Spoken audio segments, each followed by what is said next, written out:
यात्रा निकाली गई है, इसके क्या उद्देश्य है और ये कहाँ से शुरू हुई है और कहाँ समापन होगा? मैं ठाकुर जोगेंद्र सिंह भदौरिया, राष्ट्रीय संयोजक चंबल विकास समिति। ये चंबल यात्रा जो है ये चंबल विकास समिति के तत्वाधान में निकाली गई है। यूँ कहें कि ये समिति की भी यात्रा नहीं है, यह चंबल के जनमानस की यात्रा है।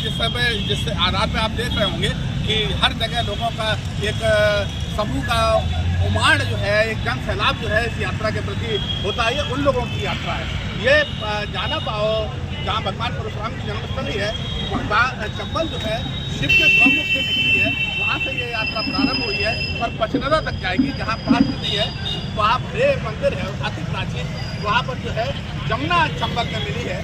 और यूँ कहें कि शास्त्रों के अनुसार लोग कहा करते हैं कि चंबल जमुना में मिली है, लेकिन मैंने जो वहाँ जाके देखा जमुना चंबल में मिली है। मैं उस विवाद में नहीं जाऊँगा, वहाँ तक ये यात्रा जो है पचनदा तक ये यात्रा जाएगी। इसका मूल उद्देश्य है कि चंबल विकास बोर्ड की स्थापना हो।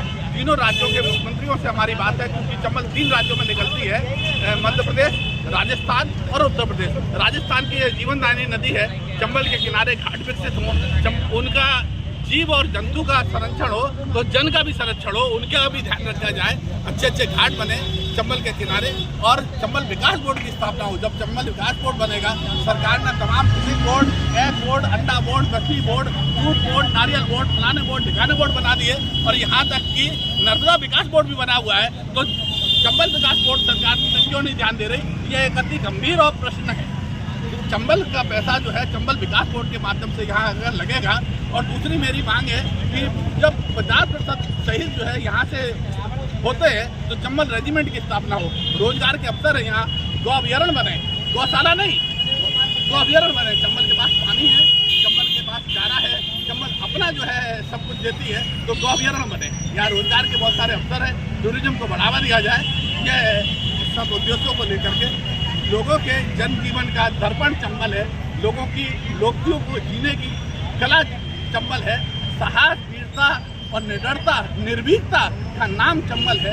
उसके लिए यात्रा निकाली जाती है। सर, एक और बात करना चाहूँगा, जैसे अभी आपने कहा कि जीव जंतुओं की भी रक्षा हो, तो जीव जंतुओं के बारे में बताना चाहूँगा। चंबल क्षेत्र में पूरे में आए दिन लगातार रेत का खनन हो रहा है, जिससे यहाँ पर जो जीव जंतु पल रहे हैं, है ना, घड़ियाल वगैरह के लिए भी अस्तित्व खतरे में है। तो उस पर आप क्या कहना चाहेंगे? हमने बता ही दिया ना, हमारा उद्देश्य ये है ना कि जीव जंतु संरक्षण हो, उनकी हो, इसीलिए ये यात्रा निकल रही है।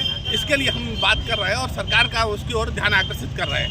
ये जो कर रहे हैं ये अनुचित कदम है और हम सरकार से मांग कर रहे हैं इसी बात के लिए कि उनका भी संरक्षण हो और जन जीवन का भी संरक्षण हो, उनका भी जन जीवन जो है, लोगों का भी जीवन पले, उसकी तरफ भी सरकार ध्यान करे।